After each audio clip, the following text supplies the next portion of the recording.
कहानी एक महिला सेना अधिकारी के इर्द गिर्द घूमती है जो यूएसए नेवी की स्पेशल फोर्स में शामिल होने वाली पहली महिला बन जाती है। अपने वरिष्ठ अधिकारियों के संदेह के बावजूद वह परीक्षा पास करके सभी को गलत साबित कर देती है। इस समय जिस विषय पर चर्चा हो रही है वह है नेवी में महिलाओं को दी जाने वाली सीमित भूमिका, और हेस इस रुख का बचाव करने की कोशिश करती है। अचानक इस सुनवाई की अध्यक्षता कर रही टेक्सास की सीनेटर लिलियन डेहेवन हेस के आधे अधूरे भाषण को बीच में रोक देती है। वह उनके तर्कों का खंडन करती है और कहती है कि मिलिट्री में महिलाओं के प्रति नेवी का रवैया ऐतिहासिक रूप से खराब रहा है। सीनेटर अपनी रिसर्च पर जोर देती है और रिपोर्ट के कुछ अंश पढ़ना शुरू करती है। इसमें उच्च पदस्थ नेवी ऑफिसर्स के रिकॉर्ड किए गए बयान हैं जो महिला सैनिकों को कम सक्षम के रूप में चित्रित करते हैं, साथ ही अक्सर महिलाओं के प्रति द्वेषपूर्ण टिप्पणियां करते हैं। इस विस्फोटक सुनवाई के बाद नौसेना तुरंत डेहेवन के साथ एक निजी बैठक के लिए बुलाती है। वह बैठक के लिए सहमत हो जाती है और जल्द ही अपने कार्यालय में रक्षा विभाग या डीओडी के अधिकारियों के साथ बैठती है। हालांकि डीओडी के लोग नेवी में महिलाओं को शामिल करने के सख्त खिलाफ हैं और डेहेवन के प्रयासों को विफल करने की एक योजना लेकर आए हैं। वे उसे एक एकीकरण योजना प्रस्तुत करते हैं जिसमें कहा गया है कि यदि कोई महिला प्रशिक्षु नेवी द्वारा निर्धारित किसी भी मूल्यांकन प्रोग्राम को पास करने में सक्षम है तो वे उसे अपने रैंक में शामिल होने की अनुमति देंगे। डेहेवन को एहसास होता है कि यह एक जाल है क्योंकि रक्षा विभाग महिला कैडेट के लिए सबसे कठिन प्रशिक्षण कार्यक्रम चुनेगा और उसे एक एग्जाम्पल बनाएगा, लेकिन वह फिर भी इसके लिए सहमत हो जाती है क्योंकि वह जानती है कि इस प्रोग्राम से बनी चर्चा उसके करियर में ही हेल्प करेगी। सीनेट कार्यालय के बाहर रक्षा विभाग के अधिकारी हेस से मिलते हैं और चर्चा करते हैं कि उन्हें डेहेवन की महिला प्रशिक्षु के लिए कौन सा प्रोग्राम चुनना चाहिए। वे US Navy combined reconnaissance team या सीआरटी पर सहमत होते हैं जो एक कठिन चयन ट्रेनिंग है जिसमें लगभग 60% उम्मीदवार चौथे सप्ताह से पहले ही ट्रेनिंग छोड़ देते हैं। तीसरा सप्ताह विशेष रूप से गहन होता है और इसे नरक सप्ताह के रूप में लेबल किया जाता है। इन पुरुष अधिकारियों का दृढ़ विश्वास है कि कोई भी महिला पहले सप्ताह से आगे नहीं बढ़ पाएगी। सीन नौसेना के उपग्रह निगरानी कक्ष में बदल जाता है जहां स्थलाकृतिक विश्लेषक लेफ्टिनेंट जॉर्डन ओनील सक्रिय युद्ध क्षेत्र से सील टीम को घर लाने पर काम कर रहे हैं। कंट्रोल रूम ने टीम के साथ संपर्क खो दिया है और एक ऑफिसर ने उन्हें बाहर निकालने के लिए अतिरिक्त सहायता भेजने का सुझाव दिया है, लेकिन इस प्रक्रिया में 18 मिनट लगेंगे क्योंकि अतिरिक्त सहायता टीम को पूर्व निर्धारित बचाव बिंदु तक पहुंचने के लिए इतना समय चाहिए होगा। दूसरी ओर ओनील ने पिकअप पॉइंट को पूरी तरह से बदलने का प्रस्ताव रखा। उन्होंने बताया कि सील टीम अनुभवी सैनिकों से बनी है जो युद्ध क्षेत्र से सुरक्षित निकास की तलाश करेंगे। इस प्रकार भले ही टीम से सीधा संचार टूट गया हो, उन्हें एक नए बचाव स्थल की तलाश करनी चाहिए। फिर वह जल्दी से क्षेत्र की उपग्रह छवियों का विश्लेषण करती है और एक ऐसे क्षेत्र को इंगित करती है जो बचाव समय को आधा कर देगा। उसकी योजना को हरी झंडी मिल जाती है और ठीक 9 मिनट बाद सील टीम उसी स्थान से नियंत्रण कक्ष से फिर से संपर्क स्थापित करती है जिसे ओनील के बताए अनुसार उन्हें बचा लिया जाता है, जिससे एक बड़ी तबाही टल जाती है। इस बीच सीनेटर डेहेवन और उनकी टीम नेवी के सीआरटी प्रोग्राम के लिए उम्मीदवारों की एक लंबी सूची देखती है। वह एक ट्रायथलीट को बेहद दुबला होने के कारण और एक चैंपियन पावर लिफ्टर को लगभग पुरुषों की तरह मांसल होने के कारण खारिज कर देती है। वह चाहती है कि महिला प्रशिक्षु एक महिला के पारंपरिक रूप में फिट हो ताकि वह साबित कर सके कि कोई भी महिला नेवी का हिस्सा हो सकती है, और ऐसा करने के लिए महिलाओं को हमेशा शारीरिक रूप से मजबूत दिखने की जरूरत नहीं है। उसकी नजर लेफ्टिनेंट जॉर्डन ओनील पर पड़ती है जिसने ओलंपिक ट्रायथलॉन प्रतियोगी होने के साथ साथ अकादमिक रूप से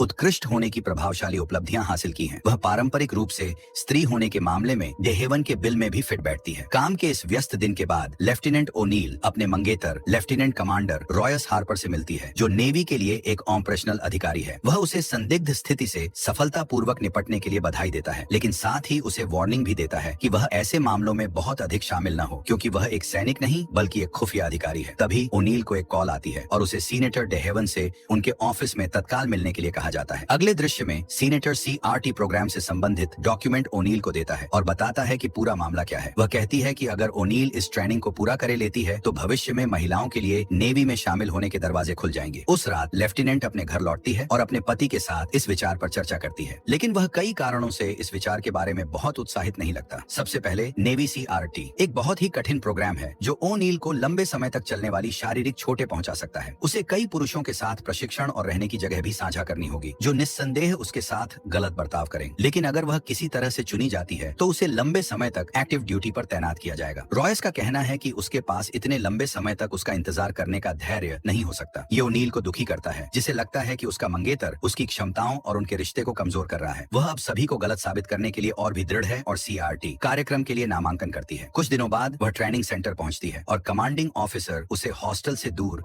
एक अलग रूम देता है जहां सभी पुरुष प्रशिक्षु सोते हैं। जल्द ही यह बात फैल जाती है कि प्रोग्राम में एक महिला को भी भर्ती किया गया है जिससे पुरुष बिल्कुल बिल्कुल भी खुश नहीं दिखते हैं। उसी रात जब ओनील रात के खाने के लिए मेस में पहुंचती है तो कई पुरुष उसका मजाक उड़ाते हैं और उस पर महिला विरोधी टिप्पणियां करते हैं। अगले दिन ट्रेनिंग आखिरकार शुरू होती है और कमांडिंग ऑफिसर दोहराता है कि अधिकांश सैनिक तीसरे सप्ताह के अंत तक नहीं पहुंच पाएंगे। फिर वह प्रशिक्षुओं को कमांड मास्टर चीफ जॉन ओरगेल को सौंप देता है, जो उनके मुख्य ट्रेनिंग सुपरवाइजर होंगे। वह बहुत ही सख्त व्यक्ति है और उसे इस बात की परवाह नहीं है कि ग्रुप में एक महिला भी है। वह सभी की वर्दी की जांच करते हुए वह डी.एच. लॉरेंस की एक स्टोरी सेल्फ पिटी पढ़ता है। अप्रत्यक्ष रूप से सभी को खुद पर तरस न खाने के लिए कहता है। इसके बाद प्रशिक्षुओं को सबसे पहले सिखाया जाता है कि कैसे सैन्य श्रेणी की नावों को समुद्र की ओर ले जाया जाए और जल्दी से उससे उतरा जाए। बाकी की ट्रेनिंग बहुत कठिन है, जो उनकी शारीरिक शक्ति का परीक्षण करती है। कई भीषण अभ्यासों के दौरान कमांड मास्टर जॉन उन्हें छोड़ने का आग्रह करता है ताकि उन्हें आगे और दुर्व्यवहार न सहना पड़े। इसलिए उन्होंने प्रशिक्षण यार्ड के सामने एक घंटी लगाई है और जो कोई भी छोड़ना चाहता है उसे 3 बार घंटी बजानी होगी। ओनील के साथ जॉन से कोई अलग व्यवहार नहीं किया जाता है, लेकिन वह अन्य प्रशिक्षुओं की लैंगिकवादी टिप्पणियों से बच नहीं सकती है। वे सभी रसोई की ओर भागते हैं और अपने प्लेटों में खाना पाने के लिए जी जान से संघर्ष करते हैं, लेकिन जैसे ही वे इसे खाने लगते हैं प्रशिक्षक उन्हें मैदान की ओर वापस जाने के लिए चिल्लाना शुरू कर देते हैं। उन्हें अपने भोजन को कचरे के डिब्बे में डालने और खाली पेट प्रशिक्षण में शामिल होने के लिए मजबूर होना पड़ता है। चरम दिनचर्या का यह सिलसिला अगले दिन भी जारी रहता है। सुबह से रात हो जाती है और सैनिकों को ठंडे समुद्री पानी का सामना करने के लिए प्रशिक्षित किया जाता है। इसके बाद ही उनका चिकित्सकीय मूल्यांकन किया जाता है और उन्हें वही खाना खाने की अनुमति दी जाती है जिसे उन्होंने कचरे के डिब्बे में फेंक दिया था। यह पूरी तरह अराजकता है, लेकिन ओनील उसकी जेब में रोटी का एक टुकड़ा छुपा लेती है और बचा हुआ ठंडा भोजन अपने मुंह में ठूंस लेती है। रात के खाने के बाद कमांड मास्टर जॉन उन्हें एक निबंध लिखने का आदेश देते हैं कि वह यूएस नेवी स्पेशल फोर्स में क्यों शामिल होना चाहते हैं। जब थके और भूखे सैनिक निबंध लिखने पर ध्यान केंद्रित करते हैं तो जॉन उन्हें सुलाने के लिए सुखदायक ओपेरा सॉन्ग बजाता है, जिससे जो सो जाते हैं उन्हें शिविर से बाहर निकाल दिया जाता है। ओनील रोटी का एक निवाला खाती है जिसे उसने पहले से छिपा रखा था और इससे उसे इस परीक्षण के दौरान जागते रहने में मदद मिलती है। 15 मिनट बाद जॉन परीक्षण कक्ष में वापस आता है और उन्हें ट्रेनिंग यार्ड में वापस भागने का ऑर्डर देता है। उन्हें एक बाधा कोर्स दौड़ना है जिसमें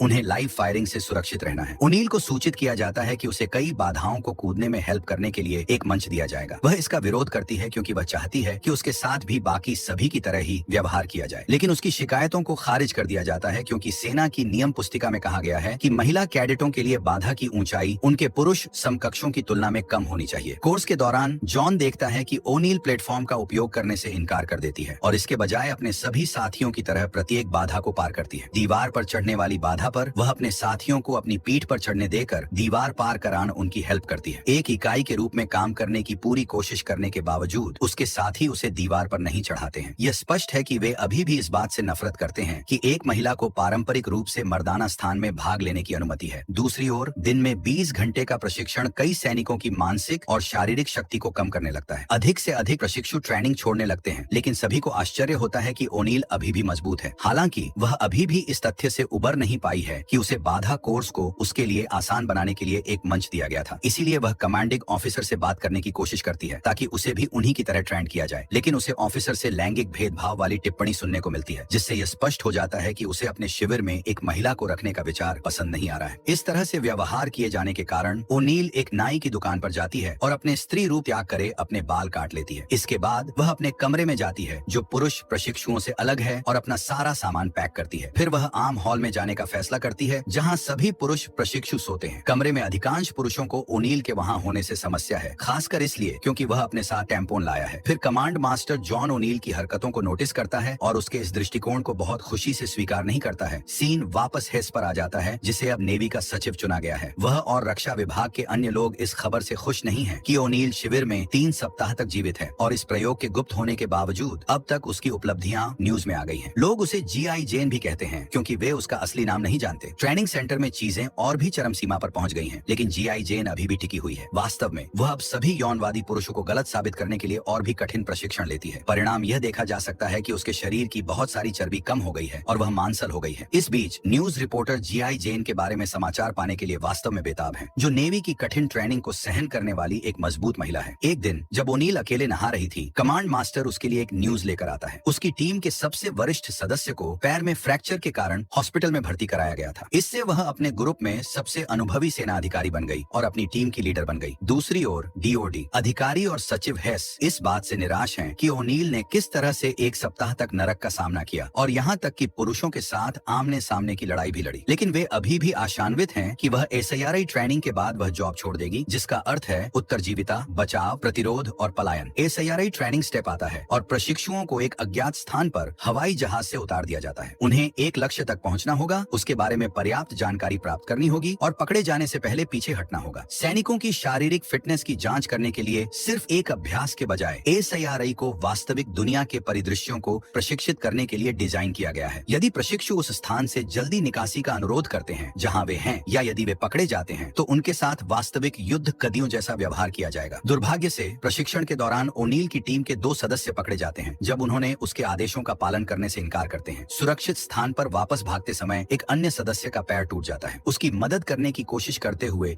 ओनील भी पकड़ी जाती है। वे सिर्फ प्रशिक्षु हैं, लेकिन अधिकारी इसे वास्तविक रूप देते हैं और उस व्यक्ति की हेल्प भी नहीं करते जिसका पैर टूट गया था। वे वास्तव में उसे अन्य टीमों के स्थान के बारे में जानकारी देने के लिए टॉर्चर करते हैं, जिसका इस परिदृश्य में मतलब है ट्रेनिंग छोड़ना। जब ओनील का समय आता है तो उससे कोई और नहीं बल्कि खुद कमांड मास्टर जॉन ही पूछताछ करते हैं। उसके हाथों को उसकी पीठ के पीछे बांध करे जॉन उसे बेरहमी से पीटना शुरू कर देता है। जब दूसरे ट्रेनिंग ऑफिसर को लगता है कि यह बहुत हिंसक हो रहा है तो जॉन उसे बाहर जाने का आदेश देता है। फिर वह ओनील को उसके सिर से पकड़ता है और उसे दरवाजे से बाहर पटक देता है और ओनील को सबके सामने प्रताड़ित करता है ताकि वह उसकी टीम के साथियों से बाकी टीमों के स्थान के बारे में इंफॉर्मेशन ले ले। लेकिन ओनील अपनी टीम के साथियों को चुप रहने के लिए दृढ़ता से कहती है। फिर जॉन यातना को एक कदम आगे ले जाता है और उसकी पैंट फाड़ने की कोशिश करता है, यह कहते हुए कि यह सब वास्तविक स्थिति में हो सकता है। अचानक ओनील जवाबी कार्रवाई करता है और जॉन को उसके पैरों के बीच मारने में कामयाब हो जाती है। फिर वह उसके शरीर पर 2 खतरनाक किक मारती है, लेकिन जॉन उठता है और उसे बेहोश कर देता है। फिर वह उसकी टीम के साथियों की ओर जाता है और यह कहकर अपने कृत्य को उचित ठहराता है कि वह उसे यह एहसास दिलाने के लिए ऐसा कर रहा है कि वह लड़ने के लिए पैदा नहीं हुई है। यह सब बकवास सुनकर ओनील जॉन को उसकी पीठ चूमने के लिए कहकर उसका अपमान करती है, जिस पर सभी पुरुष प्रशिक्षु ओनील की जय जयकार करते हैं और कमांड मास्टर को ऐसा करने के लिए कहते हैं। सभी विभागों के बेमेल सैनिकों के एक समूह को एक टीम में बदलने के बाद ओनील ने आखिरकार जॉन का सम्मान अर्जित किया। GI जेन के CRT ट्रेनिंग पास करने की खबर सीनेटर डेहेवन तक पहुंचती है, जो इस बात से बहुत खुश है। अपनी बहादुरी के प्रदर्शन के बाद ओनील को अपने साथियों से सम्मान मिलना शुरू हो गया है, जो अब उसके साथ एक समान और एक दोस्त की तरह व्यवहार करते हैं। एक दिन जब वह अपनी महिला मित्रों के साथ समुद्र तट पर बाहर जाती है तो कोई चुपके से उसकी फोटो क्लिक करने में कामयाब हो जाता है। फिर तस्वीरें उच्च अधिकारियों को भेजी जाती हैं, जो ओनील पर समलैंगिक होने का सवाल उठाते हैं। उसे बताया जाता है कि ट्रेनिंग के दौरान अन्य महिला अधिकारियों के साथ उसकी तस्वीरें लेना उनके और उनके संगठन के लिए अपमान की बात है। इसलिए जैसा कि यह है, वह प्रशिक्षण छोड़ देगी ताकि पूरी तस्वीरों की जांच की जा सके। वह अपनी ट्रेनिंग जारी रखना चाहती है और उसका मानना है कि कोई उसकी ट्रेनिंग में बाधा डालने की कोशिश कर रहा है, लेकिन उसे बताया जाता है कि जांच के बाद जब वह निर्दोष साबित हो जाएगी तो वह फिर से शुरू से प्रशिक्षण में शामिल हो सकेगी, जिसका मतलब है कि अब तक उसने जो कुछ भी किया है वह सब व्यर्थ हो जाएगा। इस बात से क्रोधित होकर कि हर कोई उसे बर्बाद करने की कोशिश कर रहा है, ओनील ने 3 बार घंटी बजाई, यह संकेत देते हुए कि वह स्वेच्छा से ट्रेनिंग से हट रही है। फिर वह अपने मंगेतर के पास घर लौटी है, जिसके पास साझा करने के लिए कुछ हैरान करने वाली खबर है। वह उसे दिखाता है कि गुमनाम तस्वीरें किसी और से नहीं बल्कि सीनेटर डेहेवन के ऑफिस से ही भेजी गई थी। वही व्यक्ति जो चाहता था कि वह महिला सशक्तिकरण को साबित करने के लिए सफल हो। पता चलता है कि सीनेटर ओनील का इस्तेमाल सिर्फ अपना नाम आगे बढ़ाने के लिए कर रही थी। वह चाहती थी कि वह अपने पुरुष समकक्षों को डराने के लिए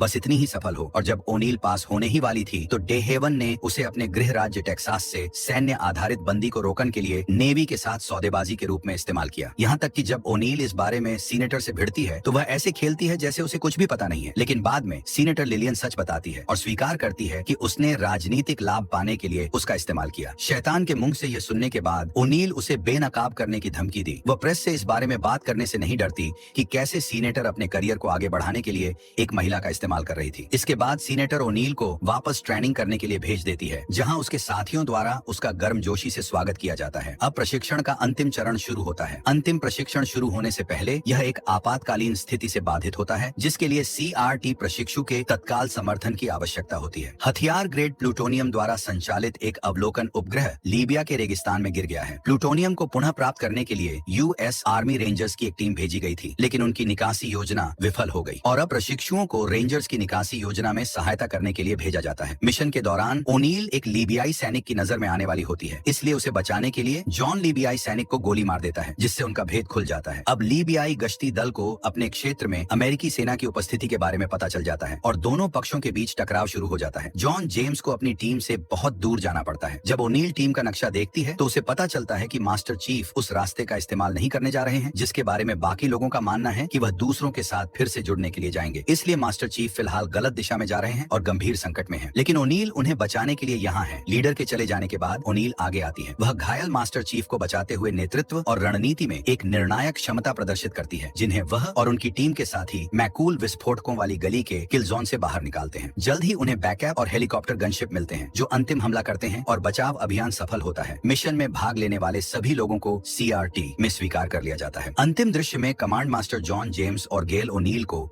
अपना नेवी क्रॉस और एक कविता की किताब देते हैं, जिसमें D.H. लॉरेंस की एक छोटी कविता सेल्फ पिटी है, जो उनकी उपलब्धि की स्वीकृति और उन्हें बचाने के लिए आभार के रूप में है। और मूवी यही समाप्त हो जाती है।